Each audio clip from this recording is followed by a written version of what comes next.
നിങ്ങൾ സാഹചര്യം കണ്ടിട്ട് വിശ്വാസത്തിൽ തളർന്നിരിക്കുകയാണെങ്കിൽ സാഹചര്യങ്ങളെ നോക്കിയവർ ആരും ഇന്ന് വരെ ഒന്നും നേടിയിട്ടില്ല. പകരം ഇരുൾ അടഞ്ഞ വഴികളിൽ തിരുനാളമാകുവാൻ ഇന്നത്തെ ചിന്ത. ഇന്നത്തെ ചിന്തയിലേക്ക് ഏവർക്കും സ്വാഗതം. ഇന്ന് നമ്മൾ ചിന്തിക്കുന്നത് പുതിയ നിയമത്തിലെ ഏറ്റവും പ്രാധാന്യമേറിയ ഒരു അധ്യായമാണ്, എബ്രായ ലേഖനം 11-ാം അധ്യായം. ഈ അധ്യായത്തെക്കുറിച്ച് പറഞ്ഞു തുടങ്ങുമ്പോൾ തന്നെ നിങ്ങളുടെ എല്ലാ മനസ്സിലേക്ക് ആദ്യം വരുന്ന വചനം ഇതാണല്ലോ: വിശ്വാസം എന്നതോ ആശിക്കുന്നതിൻ്റെ ഉറപ്പ്, കാണാത്ത കാര്യത്തിൻ്റെ നിശ്ചയം. ഈ വചനത്തിൻ്റെ അർത്ഥം ശരിക്കും എന്താ?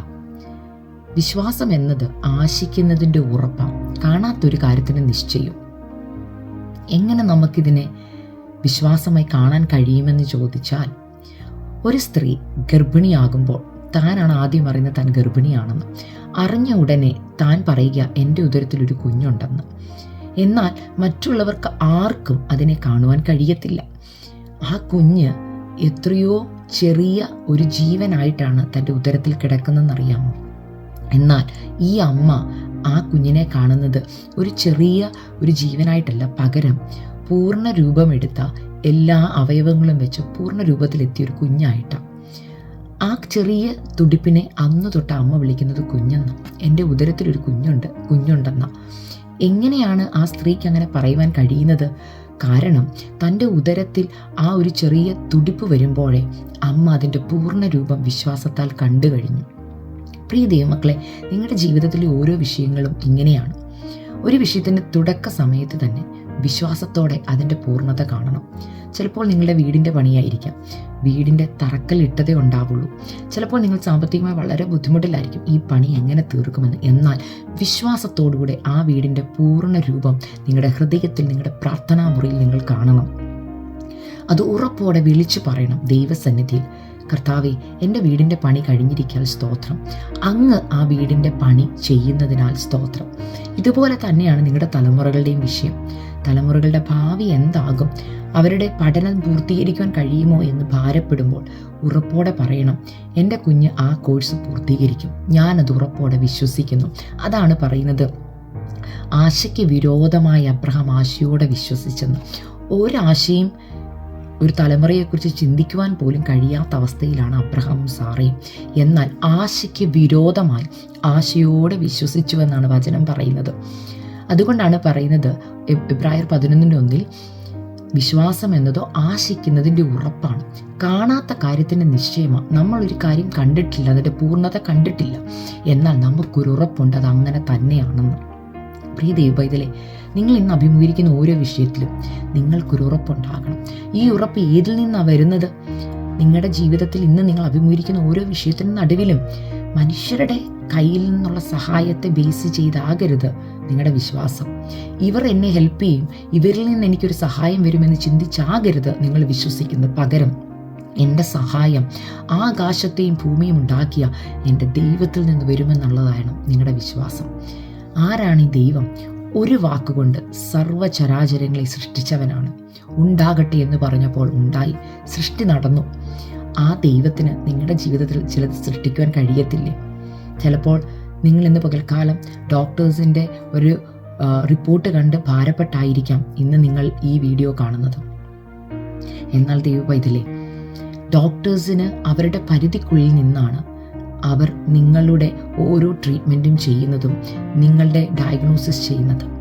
എന്നാൽ വിശുദ്ധ ബൈബിളിൽ ഇങ്ങനെ പറയുന്നു: മരിച്ചവരെ ജീവിപ്പിക്കുകയും ഇല്ലാത്തതിനെ ഉള്ളതിനെ പോലെ വിളിച്ചു വരുത്തുവാൻ കഴിയുന്ന സർവശക്തനായ നമ്മുടെ ദൈവം. ഈ ദൈവത്തിൻ്റെ പ്രത്യേകത, ദൈവത്തിന് നിൻ്റെ ഭാവി അറിയാം. ഇന്നത്തെ ദിവസത്തെ നോക്കി ഡോക്ടേഴ്സ് നിങ്ങളുടെ ജീവിതത്തിൻ്റെ വിധി പറയുമ്പോൾ നാളെ നിങ്ങൾ ആരായി തീരുമെന്ന് അറിയുന്ന ദൈവം, എഴുതി വെച്ചിരിക്കുന്ന ദൈവം നിങ്ങളെ നോക്കി ഇന്ന് പറയുക: നിങ്ങളുടെ ഡയഗ്നോസിസ് അല്ല നിങ്ങളുടെ ലൈഫിനെ നിർണ്ണയിക്കുന്നത്, പകരം നിങ്ങളുടെ സൃഷ്ടിതാവായ ദൈവമാണ്.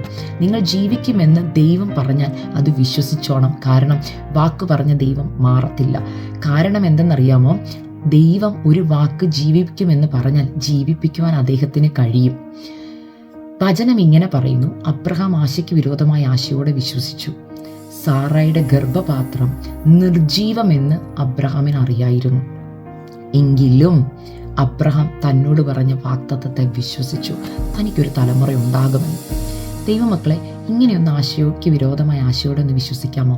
നിങ്ങൾ ഇന്ന് പകൽക്കാലം ഏത് വിഷയത്തെ അഭിമുഖീകരിക്കുന്നോ ആ വിഷയത്തിൻ്റെ ഒരു പൂർണ്ണത നിങ്ങൾ വിശ്വാസ കണ്ണാൽ കാണണം. അത് ഏത് വിഷയവുമായിക്കൊള്ളട്ടെ, അതിൻ്റെ പൂർണ്ണത വിശ്വാസത്താൽ കാണണം. അതിൻ്റെ പൂർണ്ണത നടക്കുമെന്ന് വിശ്വാസത്താൽ പറയണം. എവിടെ പറയേണ്ടത്? ദൈവസന്നിധിയിൽ.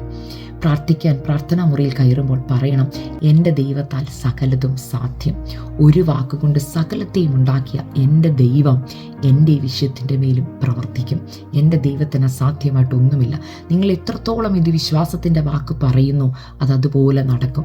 ഈ അബ്രഹാമിൻ്റെ ജീവിതത്തിൽ വിശ്വാസം പറഞ്ഞ ഒരു സന്ദർഭം ഞാൻ നിങ്ങളെ ഒന്ന് ഷെയർ ചെയ്യാം. ഉൽപ്പത്തി പുസ്തകത്തിൽ തൻ്റെ ഏകജാതനായ മകനെ യാഗം കഴിക്കണമെന്ന് ദൈവം അബ്രഹാമിനോട് കൽപ്പിച്ചപ്പോൾ 2 ഭാഗത്തായി അബ്രഹാം വിശ്വാസം പറയുന്നത് നമുക്ക് കാണുവാൻ കഴിയും. എന്താണ് ദൈവം അബ്രഹാമിനോട് പറഞ്ഞത്? നിന്റെ മകനെ മോറിയ മലയിൽ കൊണ്ടുപോയി യാഗം കഴിക്കണമെന്ന് തന്നെയാണ് പറഞ്ഞത്, അല്ലേ? യാഗം കഴിക്കുവാനുള്ള എല്ലാ തയ്യാറെടുപ്പോടും കൂടിയാണ് അബ്രഹാം ഇസാക്കുമായിട്ട് യാത്ര തിരിച്ചത്. എന്നാൽ മലയുടെ താഴെ വന്നപ്പോൾ ഈ അബ്രഹാം ബാല്യക്കാരോട് പറയുന്ന ഒരു വിശ്വാസത്തിൻ്റെ വാക്കുണ്ട്. ഇവിടെയാണ് ആശിക്കുന്നതിൻ്റെ ഉറപ്പും കാണാത്ത കാര്യത്തിൻ്റെ നിശ്ചയവും നാം കാണുന്നത്. എന്താണ് അബ്രഹാം ആശിക്കുന്നത്? തൻ്റെ മകൻ തന്നോടൊപ്പം ജീവനോടെ തിരിച്ചു വരണമെന്നുള്ളതാണ് ആശ. എന്താണ് ഉറപ്പ്? തൻ്റെ മകനെ ദൈവമാണ് തന്നതെങ്കിൽ ഈ മകൻ എന്നോടുകൂടെ തിരിച്ചു വരുമെന്ന് അബ്രഹാമിന് ഉറപ്പുണ്ടായിരുന്നു. എങ്ങനെ നമുക്കത് കാണുവാൻ കഴിയും? ബാല്യക്കാരോട് താൻ പറയുന്ന ഒരു വാക്കിൽ അത് കാണുവാൻ കഴിയും. ഉൽപ്പത്തി പുസ്തകം 22-ാം അധ്യായം നിങ്ങൾ വായിക്കുമ്പോൾ അവിടെ എഴുതിയിരിക്കുകയാണ്, അബ്രഹാമിന് താൻ വാഗ്ദത്തം ചെയ്ത് കിട്ടിയ ആ തലമുറയെ അബ്രഹാമിന് എത്രത്തോളം സ്നേഹിക്കുന്നു എന്ന് നമുക്ക് കാണുവാൻ കഴിയും. അവൻ ആ തലമുറയെ ഒരിക്കലും യാഗം അർപ്പിക്കുവാൻ കഴിയത്തില്ല. എന്നാൽ അബ്രഹാം ദൈവത്തെ ഭയപ്പെട്ടതുകൊണ്ടും ദൈവത്തോടുള്ള തൻ്റെ അനുസരണം കൊണ്ടും ആണ് അബ്രഹാം ആ മകനെ സമർപ്പിക്കുവാൻ, യാഗം അർപ്പിക്കുവാൻ മോറിയ മലയിലേക്ക് പോകുന്നത്. ഈ ഉറപ്പുള്ളത് കൊണ്ടും ദൈവത്തെ തനിക്കറിയാവുന്നത് അബ്രഹാം ബാല്യക്കാരോട് പറയാം, നിങ്ങൾ ഇവിടെ നിൽപ്പി, ഞാനും ബാലനും അവിടത്തോളം പോയി യാഗം കഴിച്ചു മടങ്ങി വരാം. ഞങ്ങൾ പോയി മടങ്ങി വരാമെന്നാണ് പറയുന്നത്, ഞാൻ പോയി മടങ്ങി വരാമെന്നല്ല. കാരണം അബ്രഹാമിന് ഉറപ്പുണ്ട് താൻ പോയി മടങ്ങി വരുമ്പോൾ തൻ്റെ മകനും കൂടെ കാണുമെന്ന്. ആ ഉറപ്പിൻ്റെ വാക്ക് ഓൾറെഡി അബ്രഹാം പറഞ്ഞുകൊണ്ടാണ് യാത്ര തുടങ്ങിയത്. അത് ഉറപ്പോടെ ബാല്യക്കാരോട് പറയുക, ഞങ്ങൾ മടങ്ങി വരുമെന്ന്. 2-ാമത്തെ ഭാഗം, ഈ മകൻ ചോദിക്കുന്നൊരു ഭാഗമുണ്ട്, അപ്പാ യാഗത്തിനുള്ള മൃഗം എവിടെയെന്ന്. അപ്പോഴും വിശ്വാസം പറയുക, മകനെ ദൈവം കരുതിക്കൊള്ളുമെന്ന്. എങ്ങനെ ഇങ്ങനെ ഇത്രത്തോളം ഉറപ്പിൽ പറയാൻ കഴിയുമെന്ന് അബ്രഹാമിനോട് ചോദിച്ചാൽ അബ്രഹാം പറയും, എൻ്റെ ശരീരം നിർജീവമാണ്, എൻ്റെ ഭാര്യയുടെ ശരീരം നിർജീവമായിരുന്നു, സാധ്യതകളൊന്നുമില്ലായിരുന്നു. ഈ സാധ്യതയില്ലാത്തടത്ത് തന്ന മകനായത്. അങ്ങനെയെങ്കിൽ യാഗം കഴിപ്പിക്കേണ്ട ഒരു അവസ്ഥ വന്നാലും ചാരത്തിൽ നിന്ന് എനിക്ക് എൻ്റെ ഈ തലമുറയെ തരുവാൻ ദൈവത്തിന് കഴിയുമെന്ന് എനിക്ക് ഉറപ്പുണ്ട്. കാരണം അബ്രഹാമിൻ്റെ ഉറപ്പ് സാഹചര്യങ്ങളെ നോക്കിയുള്ളതല്ല, പകരം തന്നെ വിളിച്ച് വേർതിരിച്ച ദൈവത്തെ നോക്കിയ. ആകയാൽ ദൈവ പൈതലേ, നിങ്ങൾ സാഹചര്യം കണ്ടിട്ട് വിശ്വാസത്തിൽ തളർന്നിരിക്കുകയാണെങ്കിൽ സാഹചര്യങ്ങളെ നോക്കിയവർ ആരും ഇന്ന് വരെ ഒന്നും നേടിയിട്ടില്ല. പകരം സാഹചര്യത്തിനപ്പുറമായി നമ്മെ സൃഷ്ടിച്ച, നാം ഇപ്പോൾ ആയിരിക്കുന്ന സാഹചര്യത്തിൻ്റെ മേൽ അധികാരമുള്ള ദൈവത്തെ നോക്കിയാൽ ദൈവം പറയുക, എനിക്ക് നിന്നെ ജീവിപ്പിക്കാൻ കഴിയും. നിങ്ങളുടെ രോഗാവസ്ഥകളിൽ നിന്ന് നിങ്ങളെ ജീവിപ്പിക്കാൻ കഴിയും. ഇനി ഡോക്ടേഴ്സ് ഒരു പ്രതീക്ഷയുമില്ല പറഞ്ഞ സ്ഥാനത്ത് നിങ്ങളുടെ മേൽ ജീവൻ വ്യാപരിക്കും. ഈ വചനം ഓർക്കണം. മരിച്ചവരെ ജീവിപ്പിക്കുവാൻ കഴിവുള്ളവനാണ് എൻ്റെ ദൈവം. ഇല്ലാത്തതിനെ ഉള്ളതിനെ പോലെ വിളിച്ചു വരുത്തുവാൻ കഴിവുള്ളവനാണ് എൻ്റെ ദൈവം. ഇതെല്ലാം നടക്കണമെങ്കിൽ നമ്മളിൽ നിന്ന് ദൈവം പ്രതീക്ഷിക്കുന്ന ഒരൊറ്റ കാര്യമാണ് വിശ്വാസം. ദൈവമക്കളെ, നമുക്ക് പലപ്പോഴും മനുഷ്യരെ വിശ്വസിക്കാൻ എളുപ്പമാണ്. ഞാൻ പലപ്പോഴും ചിന്തിച്ചിട്ടുണ്ട്, നാം ഒക്കെ യാത്ര ചെയ്യുമ്പോൾ, ഫ്ലൈറ്റിലോ ട്രെയിനിലോ ഒക്കെ യാത്ര ചെയ്യുമ്പോൾ നാം ആരും അത് ഓടിക്കുന്ന പൈലറ്റിനോടോ ഡ്രൈവറോടോ പോയി ചോദിക്കാറില്ല, ഇത് നിങ്ങൾ ആദ്യമായി ഓടിക്കുന്ന ഫ്ലൈറ്റ് ആണോ, നിങ്ങൾക്ക് എത്ര വർഷം എക്സ്പീരിയൻസ് ഉണ്ടെന്ന്. നാം ഒരു വിശ്വാസത്തിൻ്റെ പേരിൽ കയറിയിരിക്കുകയാണ്. എന്താണ് ആ വിശ്വാസം? ഇത് ഓടിക്കാൻ അറിയുന്നവനാണ് ഈ ഫ്ലൈറ്റ് ഓടിക്കുന്നതെന്ന്. നാം ഒരു സർജറിക്ക് പോയാലും ഇങ്ങനെയാണ്. സർജൻ്റെ മുമ്പിൽ നാം കൺസെൻറ്റ് സൈൻ ചെയ്ത് കൊടുക്കുമ്പോൾ എന്തുറപ്പാണ് നമുക്കുള്ളത്? ഇതാ സർജൻ്റെ ഫസ്റ്റ് സർജറി ആണോ? സർജറി ചെയ്ത് ഇതിനു മുമ്പ് മറ്റാരെങ്കിലും മരിച്ചിട്ടുണ്ടോ? ഇതൊന്നും നമുക്കറിയില്ല. എന്നാൽ നാം വിശ്വസിക്കുക ഈ ഡോക്ടറിന്, ഈ സർജന് സർജറി ചെയ്യുവാൻ അറിയുമെന്ന്.